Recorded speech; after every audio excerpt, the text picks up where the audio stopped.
Labdien! Es esmu Zane. Es esmu Vitālijs. Mēs esam parasta ģimene, mums ir 2 bērni, bet mums tomēr ir īpašs stāsts. Pirms aptuveni 8 gadiem man draugs ārsts pajautāja, kad es pēdējo reizi uztaisīju HIV testu.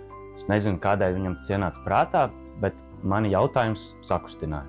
Aizgāju uz testu punktu un uzzināju, ka esmu HIV pozitīvs. Latvijā, diemžēl, tajā laikā ārstēšana vēl nepienācās visiem HIV pozitīvajiem, un man bija jāgaida, kad stāvoklis paliks sliktāks.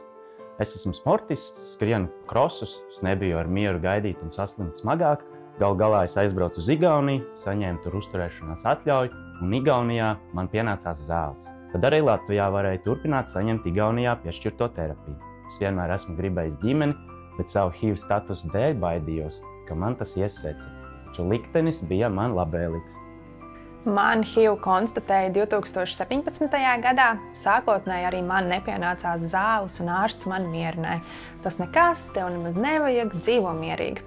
Protams, es dzīvoju, bet biju ārkārtīgi priecīga, ka 2018. gadā Latvijā sāk ārstēt visus HIV pacientus uzreiz pēc diagnozes noteikšanas. Tas man burtiski cēla spārnu no šī sajūta, ka tu dzīvos un varēsi veidot attiecības. Es saņēmu drosmi un portālā, kurā pulcējās cilvēki, kas dzīvo ar HIV, uzrakstīju puisim, kas man bija iepaticējis. Tagad mēs ar šo puisi esam laimīga ģimene, mums ir 2 bērni un mēs domājam par 3. Mans vislielākais prieks ir, ka bērniem nav HIV. Tas bija iespējams tikai tādēļ, ka abi ar vīru lietojām zāles un esam sasnieguši stadiju, kad vairs neesam infekciozi citiem. Kad piedzima pirmais bērns, es reizēm domāju, kā es viņam izstāstīšu, ka viņa vecāki dzīvo ar HIV.